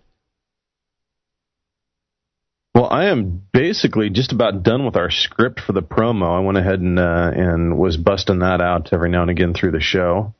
Got that knocked out, so almost finished up with that. You slacker! I'm gonna start doing. There's gonna start being multiple guest tests after the interviews.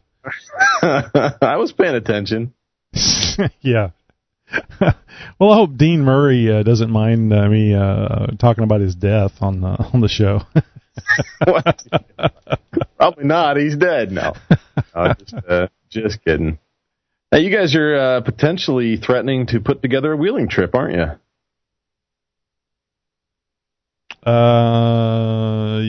Yeah. I mean, as it's getting cooler out.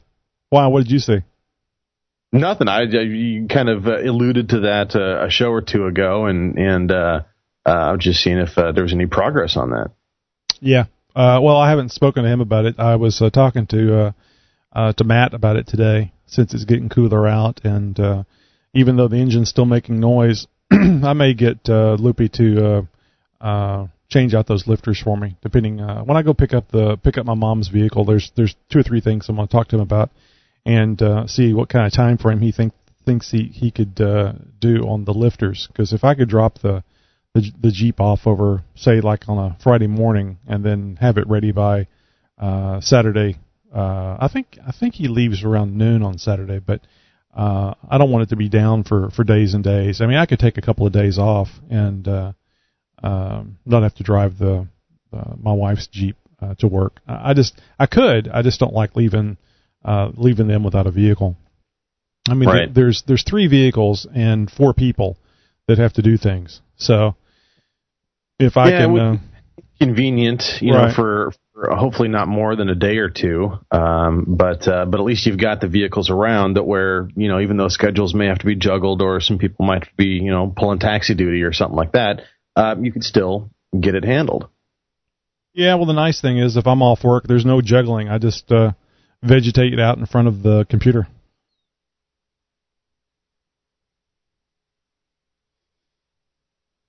It's strange. I dropped something while I was during the show, and now I can't find it.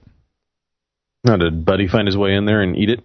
It's funny. It was warm in here, so during the interview, I went and turned down the air conditioner, and I thought, well, I'm just going to leave the door open and let some air come in through the door, because that's the main problem. Is there's a lot of hot air being generated here. Everybody make their own jokes.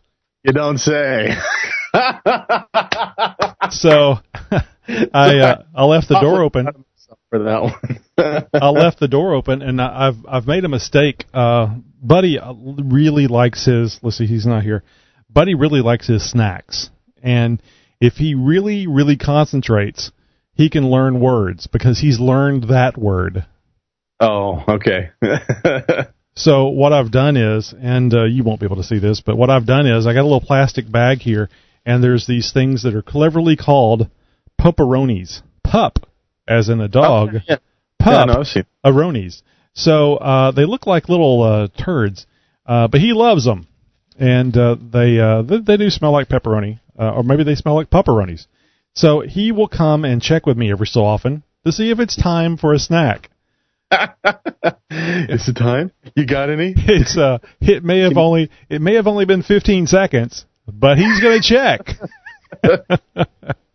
Are we there yet? Are we there yet? Are we there yet? Yeah. Before, he would only come visit me in my little home office here if he needed to go outside and nobody was available, or if everybody left the house. He does not like being alone, so he will find anybody who's left and be there next to them. You're my pal. You're my buddy. You're the my last one left in this house. Save me, Obi-Wan Kenobi. You're my only hope. All right. So Buddy had a snack earlier, and he's come back like 3 times.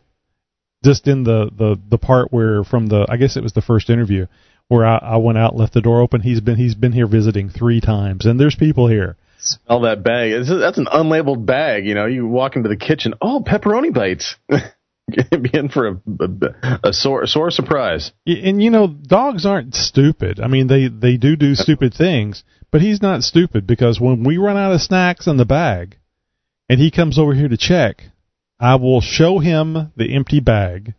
I will open it up, let him stick his nose in there and smell, and I'm saying, it's gone. We don't have any more, buddy. I'm sorry, we don't have any. And he will stop coming. I'll be darned.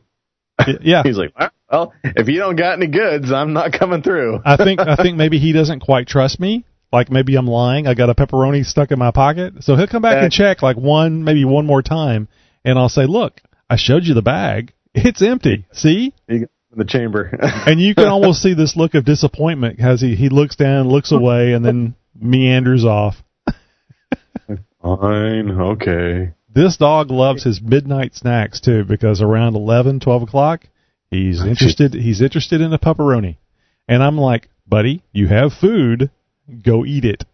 It's that hard, crunchy food. Oh, and what's really funny, I need to take a picture of this. My wife was talking about how they have dog food at Sam's, and she's seen people struggling to get these bags in their carts, 50 pounds of dog food. And I said, get a bag for Buddy. Buddy's about, maybe 7 pounds. He's not very big. He's like a Chihuahua Terrier mix. So last a year. Yeah. So what I said was, as we start getting the food kind of knocked down enough where we can actually stick Buddy in the bag, that's when we want to get a picture of him in the dog food bag, because the bag is literally 10 times bigger than the dog. Right.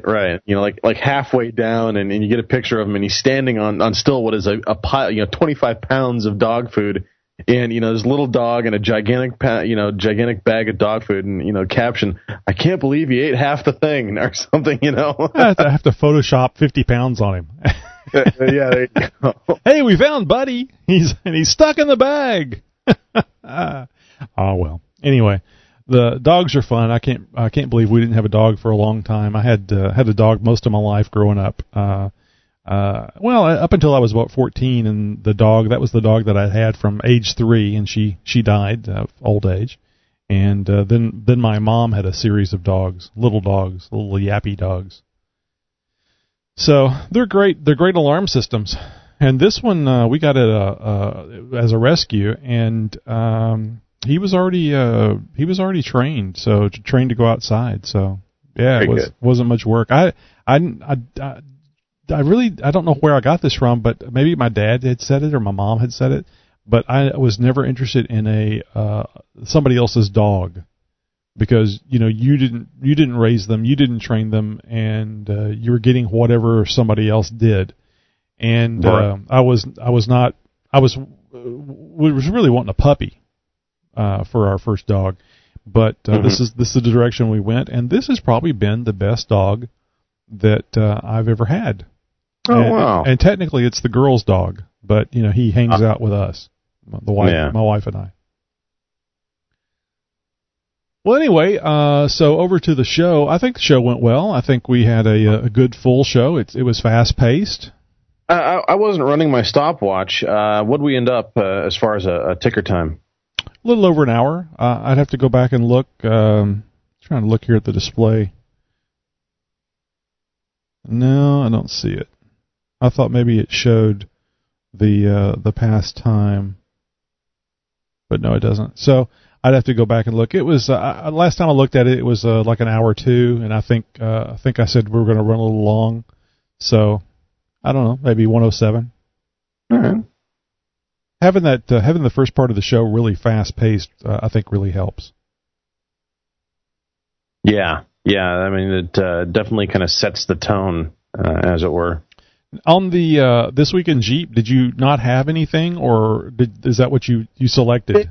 That one was kind of long, and so I didn't want to. I know we had the interview, and then when you had mentioned the Jeep archive, I was like, okay, well, I definitely shouldn't bring up. There was another story that I was going to throw in there, which was the just basically an update on whether or not the Toledo plant is going to still be manufacturing the Wrangler or not, and there's still a lean towards the tub going to aluminum. And that is really the precipice on which way this is going to end up going, because they're saying that it's going to be just plain and simply too expensive, or take too long, or be too difficult to retool the Toledo plant facility to have the capabilities of continuing to manufacture the Jeep Wrangler tubs, but now out of aluminum. So there's a lot of controversy going on. Obviously, the labor unions are just in an absolute roar over this.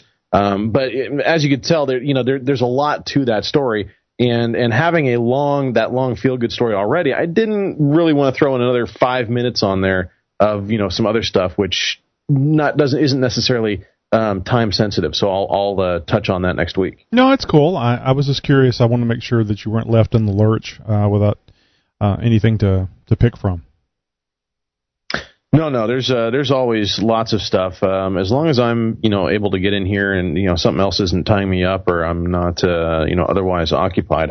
There's plenty of stuff online. Less and less lately on the Cherokee and the Renegade. I think that the Cherokee is it's they've got their bugs and stuff figured out, and until it starts popping up in the news of something happening, or there's another recall, there's not a lot of cannon fodder, as it were, for the new Cherokee. We're right on the cusp of the release for the Renegade, so I'm sure as that starts to come out and starts hitting showroom floors, there'll be a big wave of Renegade news for several weeks, I'm sure. All right. Well, look, I'm going to go ahead and wrap this thing up. Josh and I are going to record our promo for the show, and we always do that behind the curtain, so to speak. And I was trying to get over here to, I guess I closed the YouTube window. Crap. I'm just going to go over here and so I could close this stuff down. Anyway, thanks for being here with us tonight. Hope you enjoyed the live show. Hope you enjoyed the Mind of Nikki G. We're going to be doing more of those. And as long as Nikki G doesn't send us a cease and desist, we'll be providing you more of those here on upcoming shows. If you're watching this on YouTube, of course you can see the video. If you like what you see here on the recorded YouTube, but don't want to have to wait for it, then join us live Thursdays 10 p.m. Central right here on YouTube/xjtalk. So until next week, I will say a happy and healthy good night, and turn it over here to Josh. Let him put the ribbons on it. Ribbons, nice pretty bow, and all that good stuff. No, I'm just sitting here and uploading the video to YouTube of the throttle body getting machined out, so you guys can look forward to that here very soon. And I guess until next week, guys, have a great Jeep week, as Tony says, and we'll catch you next time.